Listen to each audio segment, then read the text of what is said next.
First of all, please allow me to welcome Ms. Michele Belfor on the stage.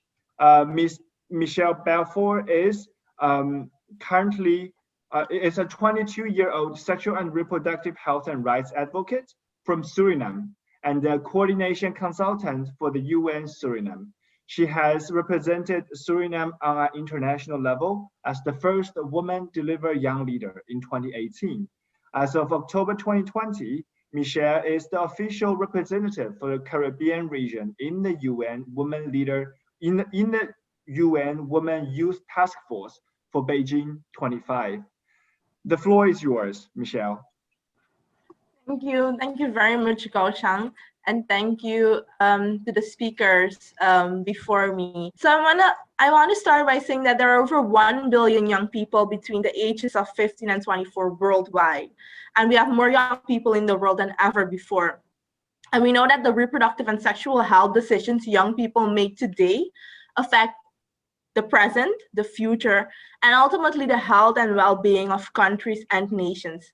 Specifically for Suriname, we have 37% of young people younger than 19, adolescents. And this is a big part of our population. And looking at the Latin America and the Caribbean region, we also have a lot of young people. Young people have the power to make the difference, being able to see the connection between sexual and reproductive health and other issues that affect their lives and constituting substantial portions of their country's population. As a youth advocate for sexual, reproductive health and rights, Advocates is uniquely positioned to advance the division's mission by working in partnership with local organizations. This is very important because we have talked about achieving the ICP agenda, and we've also talked about putting young people at the front of achieving this agenda and why it's very important. And as a youth advocate, I just want to share my experience that being part of not only local communities, but also being part of regional spaces and international spaces has actually uniquely positioned me to advance the ICPD agenda.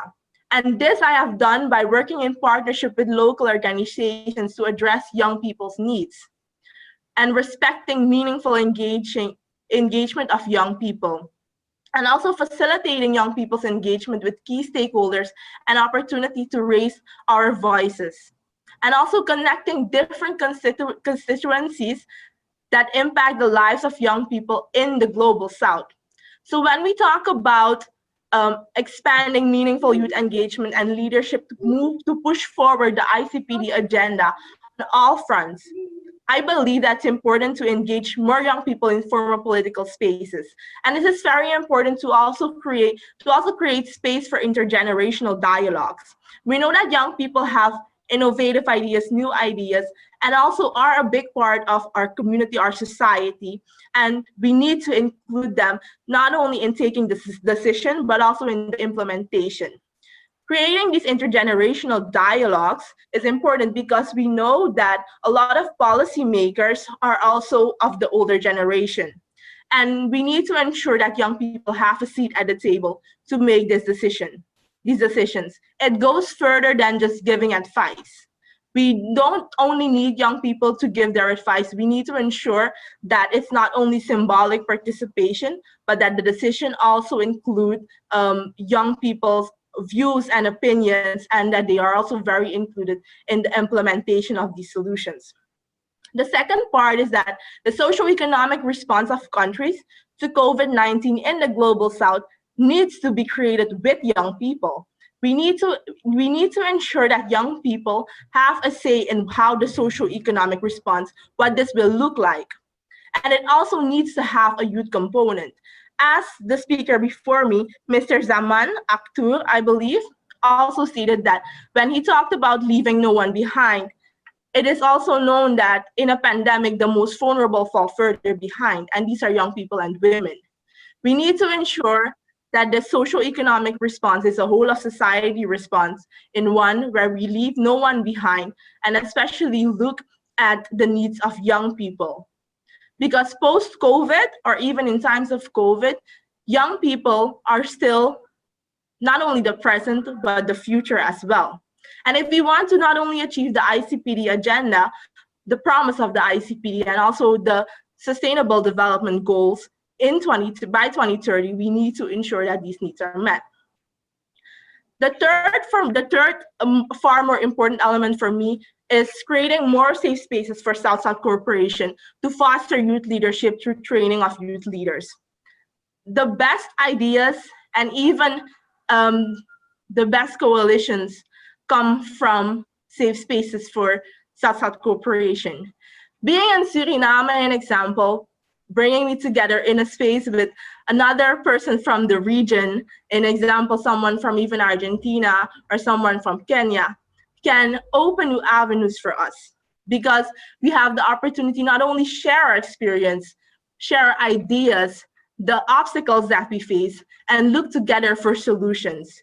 We also have this opportunity, this new opportunity to create a coalition and form a better organization to actually tackle these issues that we face. When it comes to sexual reproductive health and rights, we need to know that it's not my issue, it's an our issue. It's an issue for everyone. We see that in the socioeconomic response worldwide, people are focused on safe nutrition, on creating food security for everyone, and that sexual reproductive health and rights falls further behind. We need to ensure that with these coalitions bring to the attention of not only political leaders, but to society how important it is that this is not forgotten.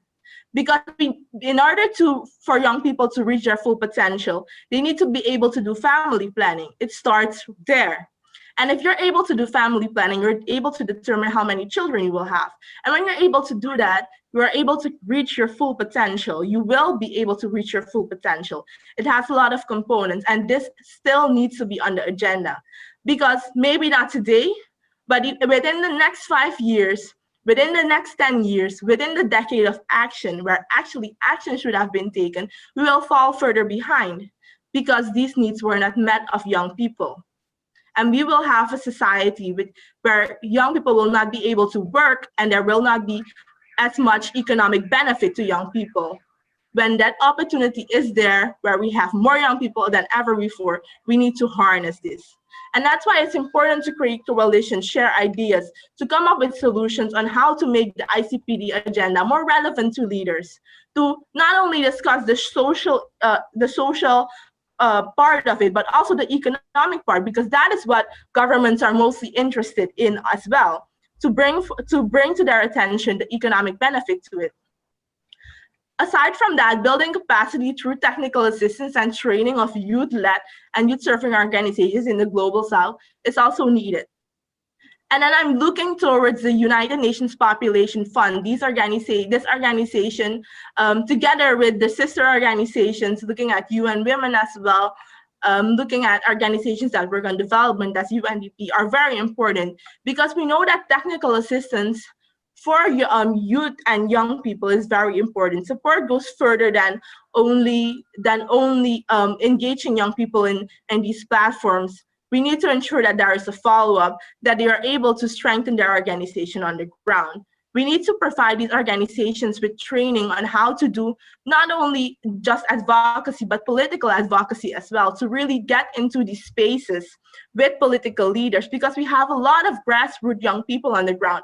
And quite honestly, UNFP is one of the leading organizations within the region when it comes to connecting young people. A lot of at the ICPD 25, when the ICPD, when we were there together to 2019, there were a lot of young people present. And these young people all had a connection to UNFPA. That to me says that we have a lot of young people on the ground. We need to ensure that we are leading them in the right direction to not just advocate, but also come into these political spaces and advocate for the ICPD agenda.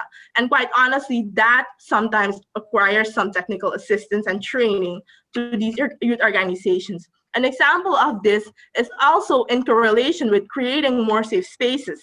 In 2018, I was able to participate in a political youth camp. This was very different than any other training session that we had received. It gave us the opportunity not just to learn about advocacy, but strategic political advocacy that has helped advance our own work and also helped achieve SRHR, because we were able in the region to set the precedent of engaging the government with the 16 days of activism. And quite honestly, in Suriname, we celebrate it now every year. The final point is that we need to develop and disseminate new resources on youth sexual and reproductive health and rights.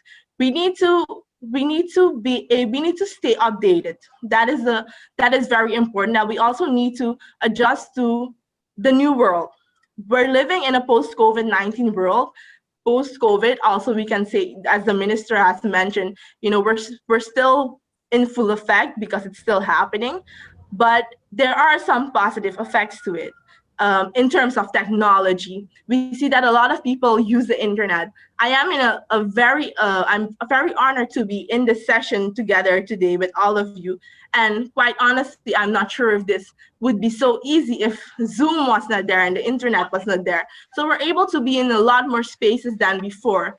And we need to harness this, and we need to ensure that we are using tools as the internet, social media, to also disseminate the new resources and also advocate for sexual reproductive health and rights.